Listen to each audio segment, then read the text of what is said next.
आप देख रहे हैं न्यूज नेशन नेटवर्क की कॉन्क्लेव शहर बनारस। भले ही हम दिल्ली में बैठे हैं, लेकिन जब बनारस का जिक्र आ जाता है तो उसके मायने आध्यात्म और जब से मोदी जी वहां पहुंचे हैं तो राजनीति दोनों से जुड़ जाते हैं।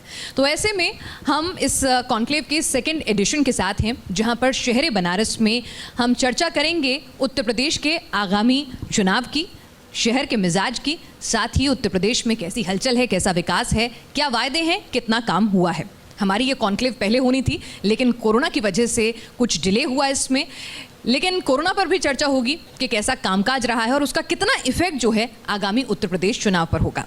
तो इस कॉन्क्लेव की शुरुआत करते हैं जोरदार तालियों के साथ। मैं चाहूँगी आप लोग अभिनंदन करें, हमारे खास मेहमान यहाँ पर मौजूद हैं। और जो मेहमान हमारे साथ हैं उनका तारुफ मैं कराती हूँ। वो एक ऐसे राजनेता हैं जब मौजूदा दौर में एक चुनाव जीतना भी किसी राजनेता के लिए पुनर्जन्म कहा जाता है, राजनीति के लिहाज से, उसके राजनीतिक करियर के लिहाज से। तो वो एक बार नहीं, 31 साल की उम्र से जो सफर शुरू हुआ है उसमें 7 बार चुनाव जीत चुके हैं, और वो भी तमाम जातिगत समीकरण, तमाम लहर, एंटी इनकम्बेंसी, सबको धत्ता बताते हुए। सतीश महाना जी हमारे साथ हैं, वरिष्ठ नेता हैं, औद्योगिक विकास मंत्री हैं। महाना जी, आपका बहुत बहुत स्वागत है। हम उत्तर प्रदेश के चुनाव पर चर्चा करें, लेकिन सबसे पहले तो मैं आपसे पूछना चाहती हूँ, आपके पास वो कौन सी जादू की छड़ी है कि राजनीतिक के जो तमाम पंडित होते हैं कि भाई ये जात, ये पात, ये ऐसा फैक्टर, ये एंटी इनकम्बेंसी, आपकी कॉन्स्टिट्यूंसी में कुछ नहीं चलता है? मैं 3 मूल मंत्रों को लेकर काम करता हूँ। सबके इम्पॉर्टेंट है कि you have to loyal to your appointing authority. जिसने भी आपको अपॉइंट किया उसके प्रति आपकी लॉयल्टी होनी चाहिए। और मुझे मेरी पार्टी जिस समय अपॉइंट करती है, मुझे टिकट देती है, मुझ पर विश्वास व्यक्त करती है कि आपको जाके चुनाव लड़ना है, तो loyalty first to the party. दूसरे नंबर पे मेरी लॉयल्टी मेरे वर्कर के प्रति रहती है, जो मुझे चुनाव लड़ाता है, जो एक ब्रिज का काम करता है मेरे बीच में, पार्टी के बीच में और जनता के बीच में। और तीसरे प्रति मेरी loyalty the people those who have elected me, जो मुझे वोट करते हैं। और मैं इस बात को मानता हूँ कि जीवन में विश्वास से बड़ी और कोई भी चीज़ नहीं होती। आदमी विभिन्न प्रकार के नुकसान को सह सकता है, लेकिन विश्वास जहाँ पर टूट जाता है वहाँ पर सब कुछ ख़त्म हो जाता है। तो मेरी जनता मेरे पे जो विश्वास व्यक्त करती है उसके प्रति पूरी लॉयल्टी के साथ लॉयल होकर मैं उनका काम करता हूँ, उनके प्रति कमिटेड रहता हूँ। ये कारण है कि मेरे क्षेत्र की जनता मुझे लगातार जिताती है। मैं यहाँ पर एक बात कहना चाहता हूँ कि मैं जीता बाद में हूँ। कोई भी व्यक्ति जो चुनाव लड़ता है वो जीतने के लिए लड़ता है, लेकिन जीतता वही है जिसको जनता दी जाती है। इसलिए मैं कहता हूँ मैं जीतता नहीं हूँ, मेरे क्षेत्र की जनता ने मुझे 7 बार लगातार जिताया। तो जनता ने तो आपको जिताया, और आपने विश्वास की बात की है, तो योगी सरकार ने, मोदी जी ने, पार्टी ने आप पर विश्वास भी जताया, आपको वो मंत्रालय दिया है जिससे अपेक्षाएं तो बहुत ज़्यादा थी और आलोचनाओं का खतरा भी बहुत ज़्यादा था, औद्योगिक विकास मंत्रालय। मैं उत्तर प्रदेश के बारे में बात करूँ, लेकिन उससे पहले क्योंकि हम शहर बनारस की जिक्र कर रहे हैं, काशी, मोदी जी का नाम जुड़ जाता है तो एक्सपेक्टेशन ज़्यादा हो जाती हैं, आलोचनाओं के कटघरे में सबसे ज़्यादा आ जाती है। तो काशी के लिए बतौर औद्योगिक विकास मंत्री आपने क्या कुछ किया जो आप जनता के बीच में लेकर जाएंगे? ये काशी अपने आप में एक आध्यात्मिक, ऐतिहासिक और दुनिया की सबसे बड़ा शहर कहा गया। काशी को गलियों का शहर कहा जाता था। माननीय मोदी जी के उस क्षेत्र से निर्वाचित हो जाने के बाद काशी अब गलियों का नहीं, सड़कों का शहर कहा जाने लगा। काशी अध्यात्म के नाते से बाबा भोलेनाथ की नगरी है, और बाबा भोलेनाथ के दरबार पर पहुंचने के लिए किस कठिन परिस्थितियों का सामना करना पड़ता था, वो एक जो इमेजिनेशंस के बाहर हो सकती है, जिसके बारे में आप सोच भी नहीं सकते, वो बाबा विश्वनाथ कॉरिडोर को माननीय प्रधानमंत्री जी के नेतृत्व में हमारे प्रदेश के माननीय मुख्यमंत्री जी ने उसको करके दिखाया। आज से 3 साल पहले बाबा काशी विश्वनाथ के दरबार में गए हूँ, जो आ गए हैं, उनको विश्वास नहीं होता हम उसी स्थान के ऊपर आ गए। शहर के डेवलपमेंट के साथ साथ पूर्वांचल का बहुत महत्वपूर्ण इंडस्ट्रियल डेवलपमेंट भी वहाँ पर आवश्यक था, क्योंकि मैं इस बात को कहता हूँ कि जिस समय दिल्ली से चले, दिल्ली का अपना कैपिटल होने के नाते से एडवांटेज है, और fortunately we are an important part of Delhi NCR, जहाँ पर गौतम बुद्ध नगर है और नोएडा इंडस्ट्रियल डेवलपमेंट अथॉरिटी हो गई, या फिर हमारी यमुना हो गई, या ग्रेटर नोएडा हो गई, या फिर गौतम बुद्ध नगर की, ये तीनों अथॉरिटीज़ हो गई। तो इंडस्ट्रियल डेवलपमेंट के नाते से मेरे पास उन विभागों की जिम्मेवारी है। Express way industrial development authorities के नाते से मेरे पास एक्सप्रेस वे की भी जिम्मेवारी है। तो ये यहाँ पर इंडस्ट्रियल डेवलपमेंट हुआ। अब पहले नहीं होता था। पहले भी जैसे मैं इस बात को कहता हूँ, अखिलेश जी तो कहते हैं उनके एक्सप्रेस वे पर आप लोग गाड़ी दौड़ाते हैं और फोटो खिंचाते हैं। मुझे नहीं मालूम कि उनके कौन से एक्सप्रेस वे के ऊपर फोटो खिंचा रहे हैं। मैं पूछना चाहता हूँ कि पूर्वांचल एक्सप्रेस वे जिसका उन्होंने बिना लैंड एक्विजिशन के टेंडर कर दिया था व्यक्तिगत स्वार्थ के लिए, जब हमारी सरकार बनी थी तो उसके ऊपर 30% भी लैंड एक्विजिशन नहीं था। तो जब लैंड एक्विजिशन नहीं था तो 90% जब तक लैंड एक्विजिशन नहीं हो तब तक आप टेंडर नहीं कर सकते, लेकिन उनको टेंडर करने की जल्दी थी, सड़क बनाने की जल्दी नहीं थी। एक बात, हमारी गवर्नमेंट आने के बाद ही वो लैंड एक्विजिशन हुआ, माननीय प्रधानमंत्री जी ने उसका शिलान्यास किया, अब वो तैयार है माननीय प्रधानमंत्री जी के उद्घाटन। कब तक गाड़ियां वहाँ पे फराटा दौड़ेंगी? आज भी गाड़ी वहाँ पर चलने के लिए चल रही हैं, लेकिन फाइनली क्योंकि कुछ बाई लेन्स बाकी रह गई, कुछ सर्विस लेन्स बाकी रह गई, उस नाते से। दूसरी बात ये कहते हैं कि उनके द्वारा उनके जो फोटो हम खिंचा रहे हैं, तो मैं ये कहना चाहता हूँ कि जो उन्होंने प्रोजेक्ट शुरू करते थे, इसका शिलान्यास वो करते थे, उन्हीं के पिताजी ने एक बार ये कहा था, सब टेलीविजन्स ने, आपने भी बड़े प्रोमिनेंटली दिखाया था कि श्री मुलायम सिंह यादव जी ने कहा है कि तुम शिलान्यास तो करवा लेते, उद्घाटन नहीं करवाते। ये उनके द्वारा कहा गया था, मैं याद दिला रहा हूँ, आपके फाइल में होगा। मैं अगर ये कहते हैं कि उन्होंने किया था शुरू, हमने इसको बनाया है, जी जी, तो मुझे लगता है कि उनको पूरे प्रदेश में बड़े बड़े होर्डिंग लगाने चाहिए और ये कहना चाहिए कि हमने शुरू किया था, हम बड़े नालायक थे, कुछ नहीं कर पाए, आपको बहुत बहुत धन्यवाद कि आपने करके दिखाया है। तो हमारे को उनको थैंक यू कहना चाहिए, आलोचना किस बात की होनी चाहिए? जो वो नहीं कर पाए वो हमने किया ना, हम राजनीतिक दृष्टि से, मतलब उनके अधूरे काम आप पूरे कर रहे हैं? नहीं, उनके अधूरे काम उन्होंने शुरू ही नहीं किया था, हमने उसको शुरू किया।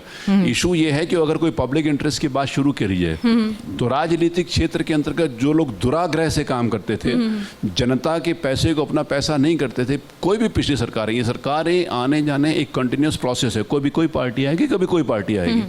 अगर किसी राजनीतिक दल के द्वारा अगर कोई पब्लिक इंटरेस्ट में काम शुरू किया गया तो इन लोगों की ये मेंटालिटी होती थी कि भैया उन्होंने शुरू किया, अब हम इसको कंटिन्यू नहीं करेंगे, चाहे उसमें सैकड़ों करोड़ रुपया डूब ही क्यों ना जाए। जी जी, वो जनता का पैसा होता है। हमारी सरकार ने, माननीय योगी जी ने कहा कि जो पब्लिक का पैसा है उसको पब्लिक के लिए इस्तेमाल होना चाहिए। इन्होंने काम शुरू नहीं किया था, मैंने आपको बोला ना। अब हम कहें कि इन्होंने क्योंकि सोचा था इस काम को करेंगे और उसके ऊपर 30% लैंड एक्विजिशन हो गया था, बाकी इन्होंने कुछ नहीं किया था, तो हम उसको छोड़ देंगे, ये नहीं है। हम जन कल्याणकारी सरकार हैं, जनता के पैसे को जनता का पूरी तरीके से उपयोग हो सके, हम इसलिए काम करते हैं। इसलिए हमारे को इस बात का महत्व नहीं है कि कौन शुरू कर रहा है। बहुत सारे अगर सिर्फ इसी से शुरू करने से ही हो, तो मैं इंडस्ट्री डिपार्टमेंट में हूँ, मैं पहले भी 7 साल लगभग नगर विकास का राज्य मंत्री रहा, तो पूरे शहर के और पूरे देश का प्रोजेक्ट बनाकर मैं कमरे में रख दूँ और अगले 50 साल तक जो काम होता रहे वो कहूँ मैं करवाता रहूँ, ये तो अन्याय भी है और बेवकूफ़ी भी है। चलिए, तो जनता किस तरह से आपके कामकाज को देखेगी अगर मैं आपसे बतौर मंत्री पूछूं, क्योंकि औद्योगिक विकास मंत्रालय से उम्मीदें ज़्यादा बड़ी हो जाती हैं, क्योंकि रोजगार भी उससे जुड़ा हुआ है। विपक्ष लगातार निशाना साध रहा है कि रोजगार एक बड़ी चुनौती रही है योगी सरकार के लिए भी।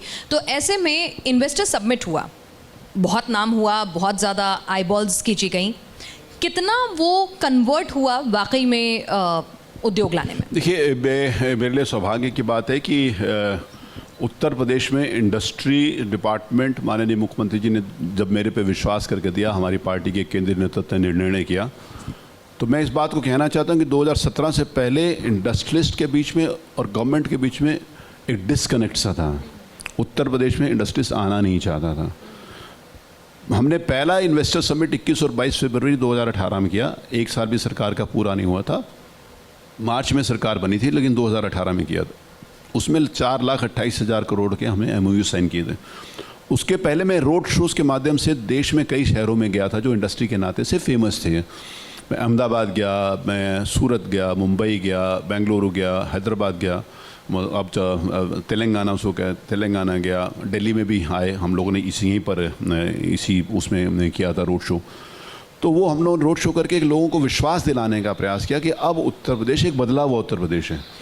उत्तर प्रदेश में पहले आदमी आने से डरता था। मैं अहमदाबाद गया तो वहाँ के इंडस्ट्रीज मित्र ने कहा कि मेरी पत्नी ने मना किया कि वहाँ मत जाओ। तो मैंने कहा आपकी पत्नी भी बिजनेस देखती है क्या? उसने कहा नहीं, मेरी पत्नी मुझे देखती है कि मैं सेफ़ हूँ कि नहीं हूँ।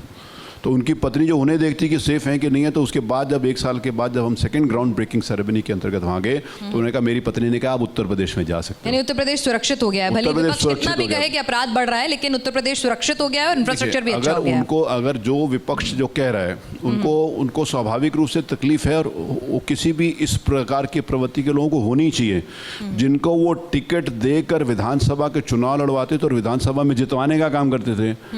आज सौभाग्य से उनके अपराध के द्वारा कमाई गई अकूत संपत्ति को पूर्ण तरीके से नष्ट करने का काम हमारे मुख्यमंत्री जी ने किया और वो जेल में हैं। तो उनको तकलीफ होना, दर्द होना स्वाभाविक है कि भाई इस प्रकार के जो अपराधी है जिनको वो संरक्षण देते थे, जिनके आधार के ऊपर राजनीति करते थे, जब उनके लिए वो स्थान नहीं है तो उनको लगता है कि उत्तर प्रदेश में रहने के लिए जगह नहीं है। उत्तर प्रदेश आज पूरी तरीके से सुरक्षित है। वो तो कह रहे हैं कि 22 में बाइसाइकिल है।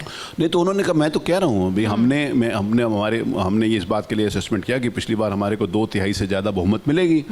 तो 2/3 से ज़्यादा बहुमत मिलने का मतलब है पिछली बार 325 सीटें मिली तो उससे ज़्यादा हम कुछ लेंगे। लेकिन राजनीतिक क्षेत्र में किसी भी प्रकार की अतिशयोक्ति नहीं करनी चाहिए। जैसे समाजवादी पार्टी के नेता ने एक दिन कहा था कि उनको 400 सीटें मिलेगी, 3 सीट किसके लिए छोड़ेंगे मुझे मालूम नहीं, लेकिन हम जिस आधार के ऊपर जीते हैं, जो हमारे पास प्रमाण है, उस सीट के ऊपर हमने कहा था हमारे को 2/3 से ज़्यादा मिलेगी। जो कांग्रेस एक ज़माने में, अभी ये पिछले चुनाव में मैं उसको कहता हूँ कि ये इनोवा पार्टी हो गई थी। इनोवा पार्टी का मतलब 7 लोग, उसमें 7 ही लोग उनके चुनकर आए थे। इनोवा में 7 सवारियाँ रजिस्टर्ड होती हैं। तो अभी भी वही रहेगी या वो नैनो पार्टी में आ जाएगी, नैनो कार में। लेकिन प्रियंका जी तो इतनी मेहनत कर रही हैं। तो पिछली बार भी करी थी उन्होंने मेहनत, भाई बहन दोनों ने मिलकर करी थी। और उन्होंने पिछली बार भी करी थी, 2017 के चुनाव में भी करी थी तो 7 पर आ गए। 2019 के चुनाव में भी उन्होंने बहुत मेहनत करी तो 1 पर आ गए। 2019 में सिर्फ सोनिया जी जीती थी, 1 पर आ गई। सबने, परिवार ने पूरे मिलकर मेहनत करी थी। अब देखते हैं, मैंने कहा ना कि वो इनोवा पार्टी से नैनो पार्टी की तरफ चले जाएंगे। वैसे ही जैसे आपने कहा कि इन्होंने कहा कि 2022 में बाइसाइकिल, तो मैं एक दिन जा रहा था क्योंकि मेरा घर भी वहीं है, तो इन्होंने होर्डिंग बड़े बड़े लगा रखे थे कि 22 में 2 साइकिल। तो इन्होंने ये तय कर लिया कि 22 में इनको केवल 22 साइकिल ही मिलनी है, ना इनको 23 मिलनी है, ना 21 मिलनी है। हमने तो नहीं कहा इनको कितनी मिलनी है। तो इन्होंने अपना लक्ष्य निर्धारित कर लिया है कि 22 में केवल 22 साइकिल इनको मिलनी है, उससे ज़्यादा नहीं मिलनी। तो 22 सीटें आप दे रहे हैं? फिर हम नहीं दे रहे, वो कहते हैं कि उनको 22 ही मिलनी है, हम तो वो भी चाहते हैं कि ना मिले। चलिए अब जरा थोड़ा कानपुर से आप आते हैं तो कानपुर की बात हम कर लेते हैं। कानपुर एक वक्त में उसका एक अलग रुतबा था, एक मैनचेस्टर ऑफ ईस्ट कहा जाता था, उद्योग वहाँ बहुत ज़्यादा थे, लेकिन कानपुर को हमने डिटोरिएट होते हुए देखा है उद्योग धंधों के लिहाज से।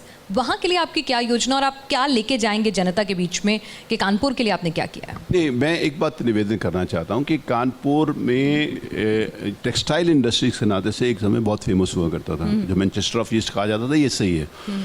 लेकिन अनफॉर्चुनेटली कालांतर में, मतलब ये 2-3 दशक पहले की बात कर रहा हूँ, समवेयर इन 70s और 80s के बीच में, ये जितनी भी टेक्सटाइल इंडस्ट्रीज थी, चाहे वो एनटीसी से संबंधित हो, चाहे वो बीआईसी से संबंधित हो, ये पूरे देश में जो मिनिस्ट्री ऑफ टेक्सटाइल्स की जो इंडस्ट्रीज थी सारी की सारी बंद हो गई।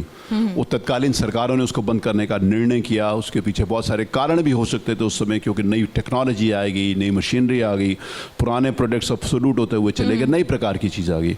तो उसके कारण से वो टेक्सटाइल इंडस्ट्रीज बंद हो गई। लेकिन केवल टेक्सटाइल इंडस्ट्रीज कानपुर में नहीं है, आज भी एनसीआर को, मैंने कहा जैसे आपको कहा कि एनसीआर का प्रिविलेज है हमारे, we are an important part of NCR, हमारे गौतम बुद्ध नगर के नाते से मैं उसको कहूँ तो, चाहे लेकिन इंडस्ट्री के नाते से आज भी कानपुर सबसे बड़ा इंडस्ट्रियल एरिया है पूरे उत्तर प्रदेश में। लेकिन इंडस्ट्री के प्रकार में शिफ्ट हो गए। आज नई प्रकार के प्रोडक्ट्स की आवश्यकता है। आईटी इलेक्ट्रॉनिक्स के माध्यम से बहुत सारी इंडस्ट्रीज़ वहाँ पर आ रही हैं। आज मैं अगर कहूँ कि एडिबल ऑयल्स के नाते से तो कानपुर सबसे बड़ा हब है एडिबल ऑयल्स के नाते से। आज साबुन के नाते से भी मैं कहूँ तो उसकी एक पहचान है। खाने के मसाले के नाते से कहूँ पहचान है। होजरी के नाते से देश में, होजरी और टेक्सटाइल के नाते से देश में 3रा नंबर है। लेदर के नाते से हम बहुत महत्वपूर्ण स्थान रखते हैं। तो बहुत सारी ऐसी इंडस्ट्रीज हैं जो वहाँ से शिफ्ट होकर दूसरे तरीके से आई।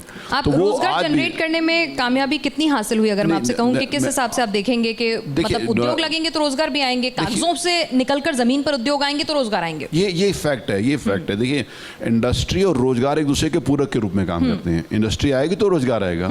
लेकिन मैं यहाँ पर एक बात कह देना चाहता हूँ कि इंडस्ट्री में 15, 16, 17% ही इंडस्ट्रियलाइजेशन के नाते से लेबर होती है। ज़्यादा लेबर जो रोजगार होता है वो एग्रीकल्चर सेक्टर के अंतर्गत है। अनऑर्गेनाइज सेक्टर जो स्किल्ड लेबर है वो हमारे पास इंडस्ट्री डिपार्टमेंट के पास होता है। अभी जितने ये प्रवासी मजदूर आए, हम लोग उनकी सबकी स्किल मैपिंग कराई और जहाँ पर इंडस्ट्रीज़ के नाते से कुछ मजदूर जो छोड़ करके उनका हमने मैच मेकिंग कराई कि आपको इस प्रकार के इंडस्ट्रीज़ के इस प्रकार के स्किल्ड एम्प्लॉयमेंट की ज़रूरत है। तो ये यहाँ पर जो एम्प्लॉयर है उसके लिए एम्प्लॉयमेंट के लिए दोनों को एक मैचिंग कराई। तो उस नाते से वहाँ पर एम्प्लॉयमेंट भी है। आज अब डिफेंस इंडस्ट्रियल कॉरिडोर के नाते से कानपुर में हमने जितनी ज़मीन चिन्हित करी, कई इंडस्ट्रीज ने उसको अप्लाई किया, हमने कई लोगों को लैंड भी अलॉटमेंट कर दी। डिफेंस PSUs के माध्यम से कानपुर एक महत्वपूर्ण भारत सरकार की जो डिफेंस है, चाहे स्मॉल आर्म्स फैक्ट्री हो, चाहे पैराशूट फैक्ट्री हो, चाहे ऑर्डिनेंस फैक्ट्री हो, ये सारी की सारी फैक्ट्रियाँ, चाहे HL भी वहाँ पर है, आर्मी का एक बहुत बड़ा बेस भी है वहाँ पर। तो डिफेंस इंडस्ट्रियल कॉरिडोर जिस समय आदरणीय प्रधानमंत्री जी ने अनाउंस किया, तो कानपुर को हम उसको मैं इम्पॉर्टेंट मानते हुए उसको हम डेवलप कर रहे हैं। साइमल्टेनियसली जो डिफेंस इंडस्ट्रियल कॉरिडोर के नाते से बाकी और जो 6 नोड्स हैं उसके बारे में आप कहेंगे तो मैं चाहूँगा, अलीगढ़ में हमने जितनी लैंड ली थी सारी की सारी बेच दी। छोटे इंडस्ट्री के नाते से भी जो इंडस्ट्रियलाइजेशन, मैंने कहा ना कि लोगों को विश्वास नहीं होता था, माननीय प्रधानमंत्री जी की उपस्थिति में मैं कोई बात कही जाती है तो वो मेरे लिए बहुत इंपॉर्टेंट होती है। मैंने इन्वेस्टर समिट में इस बात को कहा था कि सबसे पहली बात जो एक डिस्कनेक्ट था इंडस्ट्रीज़ के साथ और सरकार का, मैंने कहा था अब हमारे पास कोई इंडस्ट्रीज आएगा तो हम उसके पास समन्वय करेंगे, will coordinate with those industries, ठीक है। हम उनको संसाधन देंगे, हम उनका सहयोग करेंगे, हम उनकी सुरक्षा करेंगे और इसके बाद हम उनकी समृद्धि भी कामना करेंगे। नहीं तो पहले होता था कि इंडस्ट्रियलिस्ट आ जाता है, समृद्धि दूसरे पक्ष की होती थी, इंडस्ट्रियलिस्ट बेचारा बंद करके चला जाता था। तो भी ये सारा समन्वय, सहयोग, समृद्धि, संसाधन और संसाधनों के बाद समृद्धि, ये सारी की सारी जब मैच मेकिंग एक दूसरे के साथ मिलती चली गई, वैसे वैसे उत्तर प्रदेश का इंडस्ट्रियलाइजेशन बढ़ता हुआ आगे चल रहा है। नहीं तो आपको लग रहा है कि ये चीज़ें जो हैं, ठीक है, योजनाएं जो हैं, सारी प्रोजेक्ट जो हैं, सुनने में नीतिगत तौर पर बहुत अच्छे लग रहे हैं, सब चीज़ें हैं, क्या उनको ग्राउंड पर, क्योंकि इंडस्ट्री आने में, कागज में आने में जितना वक्त लगता है और कागज से आगे निकलकर जमीन पर आने में जितना वक्त लगता है, उसके लिए सब्र चाहिए। तो क्या जनता में वो सब्र होगा और क्या वो जनता तक पहुंच पाया है? नहीं, पहुंच पाया है। देखिए, इंडस्ट्रीज की जिस समय बात करी जाए, इकोनॉमी की जिस समय बात करी जाए, पूरे देश और दुनिया भर में जितने भी MOU साइन होते हैं 12 से 15% ग्राउंड रियलिटी में परिवर्तित हो। मैं बड़े विश्वास के साथ कह सकता हूँ 40% से ज्यादा आज इंडस्ट्रीज ग्राउंड पर अपना उन्होंने काम शुरू कर दिया। 40%? Yes, I am having the list of, मेरे एक इंडस्ट्री की मेरे पास लिस्ट है। मैं इसे फॉर्चुनेटली मैं सबकी एक लिस्ट लेकर आया हूँ जी, हाँ, पूरी तैयारी के साथ आया हूँ, क्योंकि ये बात हमेशा कही जाती है। हाँ। जब हम लोगों ने पहला इन्वेस्टर समिट किया तो पहला इन्वेस्टर समिट करने के 5 महीने बाद ही 28 जुलाई 2018 को हमने पहला ग्राउंड ब्रेकिंग भी किया था। ग्राउंड ब्रेकिंग को हम हिंदी में भूमि पूजन कह लें या फैक्ट्री से शुरुआत कह लें, तो हमने ग्राउंड ब्रेकिंग किया था। तो फिर मैं स्वयं, मैंने हर माननीय सदस्य, चाहे विधानसभा या विधान परिषद, लोकसभा या राज्यसभा से संबंधित हो, किसी भी राजनीतिक दल के हों, मैं बल्कि जो नेता हैं बड़े, मैं श्री अखिलेश यादव जी के यहाँ का गया, मायावती जी के यहाँ भी मैंने बहुत प्रयास किया कि मैं उनसे मिलकर उनको इनवाइट कर लूँ, लेकिन उनकी रुचि नहीं रहती, उनकी कोई इंडस्ट्रियलाइजेशन उनके एजेंडा में नहीं है। तो मैंने सब लोगों से रिक्वेस्ट करी कि आप आइए, और वहाँ पर जितनी भी हमने पहले ग्राउंड ब्रेकिंग में एक 81 इंडस्ट्री के 60,000 करोड़ रुपए का जब भूमि पूजन किया था, मैंने सेकंड ग्राउंड ब्रेकिंग में सबकी वीडियो फोटोग्राफी के साथ, स्टिल फोटोग्राफी के साथ मैंने सारा वहाँ पर डिस्प्ले किया था कि आइए देखिए ये हो रहा है। जो देखना चाहता उसको तो दिखाई पड़ सकता है, जो देखना ही नहीं चाहता उसको भगवान। चलिए, तो जनता को दिखेगा तब जब उसको रोजगार मिलेगा और उसके घर तक एक इनकम आनी शुरू होगी, तब उसे देखेगा, तभी वो वोट में भी तब्दील होगा। ये तो रही आपके डिपार्टमेंट की बात, लेकिन अगर उत्तर प्रदेश की बात करें, उत्तर प्रदेश की राजनीति जो है विकास से शुरू होती है, लेकिन फिर आगे बढ़ते बढ़ते अली, बजरंगबली, ब्राह्मण, अल्पसंख्यक, इन तक पहुंच जाती है। तो ये आप भी जानते हैं, मतलब शुरुआत में आज हम विकास की बात करें, लेकिन अंत तक आते आते चुनाव जब बिल्कुल सर पर होगा तो क्या होगा? देखिए, मैं याद दिलाना चाहता हूं कि 2014 से पहले इस देश की और विशेष रूप से उत्तर प्रदेश की राजनीति जातिवाद के ऊपर आधारित रहती थी, संप्रदायवाद के ऊपर आधारित रहती थी, विघटनवाद के ऊपर आधारित रहती थी, भ्रष्टाचारवाद के ऊपर आधारित रहती थी, गुंडावाद के ऊपर आधारित रहती थी। ये सारी की सारी चीज़ें होती थी। सौभाग्य से इस देश के यशस्वी प्रधानमंत्री आदरणीय मोदी जी ने इस देश की राजनीति की दिशा और दशा को बदलने का काम किया। मैं आपको 2014 और 2017 के बीच का एक इंसिडेंट बताना चाहता हूँ कि मैं असेंबली में बैठा था, उस समय हम अपोजिशन में थे, श्री अखिलेश यादव जी की सरकार थी, तो हम लोग असेंबली में जो पीछे होते हैं, हमारे लॉबी होती है, उसमें बैठे हुए सभी राजनीतिक दल के माननीय विधायक लोग बैठते हैं। तो मैं भी MLA था, मैं भी उनके साथ बैठा था। तो हम लोग 12 लोग बैठे थे। तो 12 लोगों ने मुझसे पूछा, मैं एक सेकंड में बात बताऊंगा क्योंकि इंपॉर्टेंट है। जी जी जी बिल्कुल। तो 12 लोगों ने मुझसे पूछा कि महाना जी कैसे जीतते हो? उस समय मैं 6 टाइम जीता था, आपकी बार 7वीं बार है, तो आप कैसे जीतते हो? तो मैंने मजाक में कहा, मैंने कहा लोग मुझे वोट देते हैं, मैं जीतता हूँ। तो उसने कहा लोग कैसे देते हैं वोट? तो मैंने कहा इतना तो पता होना चाहिए यार, बटन दबाते हैं वोट पड़ जाता है। तो उसने कहा बटन दबाते हैं वोट पड़ जाता है, ऐसे तो नहीं देता वोट, लोग आपसे डरते होंगे। मैंने कहा नहीं, मैं अपने क्षेत्र की जनता के लिए काम करता हूँ। तो तो वो कहते हैं काम से भी कोई जीतता है। तो 2014 से पहले इस प्रदेश में लोग काम से जीतते हैं, ये राजनीति के एजेंडे में नहीं हुआ करता था। आज देश के हर राजनीतिक दल के एजेंडे में है कि हमने क्या काम किया और हम क्या काम करेंगे, इस आधार के ऊपर वो वोट मांगने जाता है। चलिए, आज विकास के नाम से वोट मांगना चाहिए। देश की राजनीति को विकासवाद और राष्ट्रवाद के परिवर्तित करने का काम माननीय मोदी जी ने किया है, जो आज इस देश के लिए सबसे बड़ी प्राथमिकता है। बिल्कुल, ये जब चुनावी रैलियां होंगी उसमें देखेंगे कि विकास का और राम का नाम और जात पात का नाम कितना देखिए, राम का नाम अलग है, राम का नाम जात पात के नाम से नहीं होता। मैं एक बात, लेकिन राम का नाम लिए बगैर भी राजनीति पूरी नहीं होती उत्तर प्रदेश में। नहीं, राम का नाम लिए बिना, देखिए राम एक आदर्श के रूप में थे। राम राज्य एक आदर्श राज्य के रूप में स्थापित होता है। राम इस देश की आत्मा है, इस देश की आस्था है। उनको चाहे हम भगवान के रूप में माने, चाहे देवता के रूप में माने, चाहे महापुरुषों के रूप में माने। इस्लाम में भी मर्यादा पुरुषोत्तम भगवान राम को एक महापुरुष के रूप में माना कि उनकी पूजा करना ना करना, पूजा पद्धति अलग हो सकती है, लेकिन इस देश की आध्यात्म, इस देश की आत्मा भगवान राम है। और राम के लिए हम आज से नहीं कर रहे, राम के नाम के ऊपर राजनीति हम नहीं कर रहे। राम हमारे अंतरात्मा में समाहित है। राम के नाम के ऊपर राजनीति कौन कर रहा है, मैं आपको बता देना चाहता हूँ। श्रीमती सोनिया गांधी रायबरेली से कई बार चुनाव लड़ी हैं। 2019 के पहले 14 में भी लड़ी थी, 14 से पहले 9 में भी लड़ी थी, 9 से पहले मैं पीछे चलता हूँ 4 में भी लड़ी थी, फिर उसके 2-3 बार जल्दी हो गए। 98 में हो गया, 96 में हो गया, जल्दी हो गया। तो उन्होंने कभी भी, जिस समय नॉमिनेशन करने से पहले उन्होंने कभी भी मर्यादा पुरुषोत्तम भगवान राम की प्रतिमा या हवन करा के नहीं गई। आपके फाइल में होगा कि 2019 का जब चुनाव की नॉमिनेशन कराने जा रही थी तो वो भी मर्यादा पुरुषोत्तम भगवान राम की फोटो लगा के हवन करके गई। तो राजनीतिक दृष्टि से उन्होंने राम के नाम का उपयोग किया। हमारे तो आत्मा, हमारी तो आस्था है। तो अगर वो करें तो अच्छा हम करें। तो राम का नाम लेने के लिए या उनको प्रोत्साहित कर दिया? मैं नहीं कह रहा, यही तो मैं कह रहा हूँ कि इस देश की राजनीति एक दिशा तय करने का काम मोदी जी ने किया, उसके ऊपर वो चल रहे हैं। आज से पहले ये मर्यादा पुरुषोत्तम भगवान राम की जन्मस्थली के लिए आज बहुत सारे लोग वहां पर जाके सम्मेलन करना चाहते हैं। अब तो सावन में भी लोग काशी विश्वनाथ के दर्शन करने के लिए आतुर रहते हैं। पहले काशी विश्वनाथ के दर्शन करने के लिए, इस बार तो सावन में भी नेताओं का रेला लगा था। नहीं, वो तो है ही, रेला लगा हो ना। पहले तो जाते नहीं थे, पहले तो कुंभ स्नान में नहीं जाते थे। तो सरकारें जो कुंभ स्नान कराए उसमें नहीं जाते थे। अयोध्या में जो 1-2 राजनीतिक दल उत्तर प्रदेश के अपने आप को कहते हैं कि हम बड़े इंपॉर्टेंट हैं, मेरे हिसाब से नहीं है। वो कहते हैं हम बैठे हैं, जो दोनों राजनीतिक मिलकर चुनाव लड़े थे, उनका नारा ही हुआ का था, मिले मुलायम काशी राम, हवा में उड़ गए जय श्री राम। तो ये उनका नारा होता था। अब वहाँ से जाकर अपना बात शुरू करते हैं, वहाँ से जाकर सम्मेलन करते हैं। अरे जो सम्मेलन कर रहे हैं उनकी नेता से भी कहना चाहता हूँ, एक बार भगवान राम की शरण में जाकर मत्था तो टेको, हम भी प्रसन्न हो जाएंगे। भगवान सबके हैं, हमने कहा भगवान सबके हैं, इन्होंने नहीं माना उनके हैं।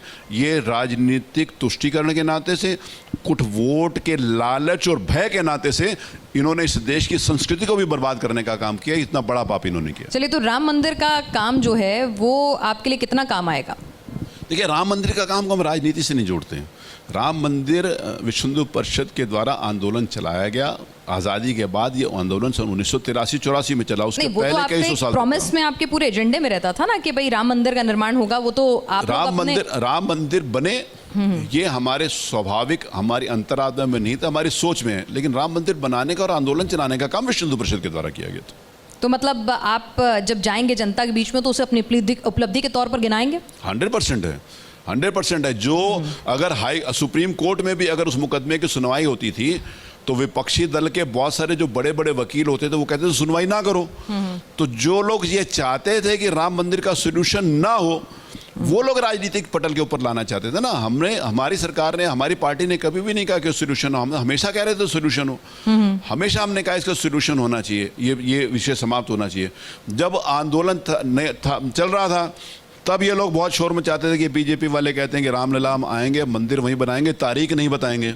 अब तो तारीख भी बता दी, शिलान्यास भी हो गया, वहाँ पर काम भी चल रहा है। अब इनको परेशानी है कि तारीख क्यों बता दी, काम क्यों शुरू कर दिया। वो कहा चित्त भी मेरा, पट भी मेरा, टैया मेरे बाप का। तो ये उस हिसाब से काम करते हैं। लेकिन इस बार तो ये लोग कह रहे हैं कि आप लोग अति आत्मविश्वास से लबरेज हैं, आप राम की शरण में तो हैं लेकिन खेला करके दिखाएंगे। आजकल बंगाल वाला जो स्लोगन है वो यूपी की दीवारों पर भी अब चस्पा नजर आने लगा है, खेला होएगा। देखिए यूपी में और बंगाल में हर स्टेट की राजनीति और हर जिले की राजनीति अलग अलग प्रकार की होती है, और एक जिले में अलग अलग विधानसभाओं की भी राजनीति अलग अलग प्रकार की होती है। तो इसीलिए किसी स्टेट के साथ किसी का कोई कंपैरिजन नहीं होना चाहिए। नहीं, स्लोगन आया तो मैंने पूछा कि होगा कि नहीं। उन्होंने यही कहा ना कि जो बंगाल में हो वो यहाँ यूपी में होगा। हाँ, खेला होगा। उन्होंने कहा जो बंगाल में वो यूपी में होगा, तो बंगाल में रिपीट हुई है यूपी में भी रिपीट होगी ना, ये समझना चाहिए। अच्छा, ऐसे समझ ले, पॉजिटिव तो थिंकिंग। वो हम हमेशा पॉजिटिव थिंकिंग की तरफ काम करते हैं। बाकी कुछ लोग ऐसे होते हैं कि कहो जैसे हमारे उत्तर प्रदेश के कुछ राजनीतिक दल हैं, बंगाल में किसी की सरकार बन गई तो वहाँ ढोल बजाने पहुँच जाते हैं। बिहार में खुद भी लड़े थे, हार गए, और दूसरी जब पार्टी जीती तो वहाँ पर ढोल उस समय ढोल बजाने पहुँच गए थे। कर्नाटक में हुए तो सारे के सारे वहाँ ढोल बजाने पहुँच गए थे, कर्नाटक के मंच पे ऊपर, जिस समय हमारी सरकार बनने के पहले जब सरकार बनी थी, आपको ध्यान होगा। तो एक पुरानी कहावत है कि किसी के घर में बच्चा पैदा होता है तो कुछ लोग ढोल बजाने आ जाते हैं, तो ये उनमें हैं। अच्छा, ये उनमें है, उनका काम सिर्फ यही होगा, जीत का लड्डू आप ही खाएंगे। ये मुझे नहीं मालूम, ढोल बजाने वालों में हुआ, इतना ही कहूँगा। अच्छा, चलिए, तो एक आखिरी सवाल यहाँ पर कि जनता के बीच जाएंगे तो बतौर औद्योगिक विकास मंत्री, क्योंकि उद्योग सबसे बड़ा प्रॉमिस रहा है, तो क्या ऐसी चीज़ें लेकर जाएंगे कि भाई विकास के नाम पर ही वोट पड़े, जातिगत समीकरण और जो अल्पसंख्यक और ये सारी राजनीति है उससे ऊपर विकास का नाम हो? देखिए, मैं जातिगत समीकरण और विकास के वो क्या नाम है संप्रदाय के नाम के ऊपर वोट नहीं मांगता। सौभाग्य से जिस कॉन्स्टिट्यूंसी में मैं आता हूँ, मैं पंजाबी परिवार से हूँ। मेरे परिवार, मेरी बिरादरी के कहूँगा कि लगभग 600-700 वोट हैं 4.25 लाख वोट में। तो इसीलिए जाति के आधार के ऊपर वोट मांगने वाली बात तो लागू ही नहीं होती मेरे पर।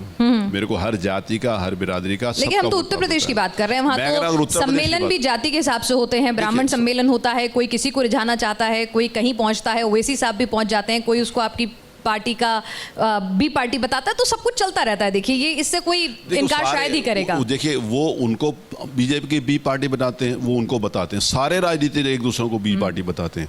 यहाँ पर तो कांग्रेस को भी कुछ लोग वहाँ पर उत्तर प्रदेश में बीजेपी की बी पार्टी बनाने, तो सबने, सपा वाले कहते हैं कि बसपा बी पार्टी है, बसपा वाले कहते हैं कि सपा बी पार्टी है, वो कहते हैं कि कांग्रेस है, वो कहते हैं वो वैसी है। तो सबने माना है कि वो बी हैं, ए हम ही और ए हम ही रहेंगे। चलिए, एक आप ही रहेंगे। बहुत बहुत शुक्रिया माना साहब, हमारे साथ यहाँ चर्चा में शामिल हुए हैं। दावे बड़े बड़े हैं कि रोजगार भी दिया है और जो कागज की योजनाएं हैं, जो इवेंट्स हैं, वो जमीन पर भी उतरे हैं, लेकिन क्या घर घर विकास पहुंचा है, ये जनता तय करेगी और अपने मताधिकार से बता भी देगी। आप इस सम्मेलन में शामिल हैं, आपको बहुत बहुत शुक्रिया।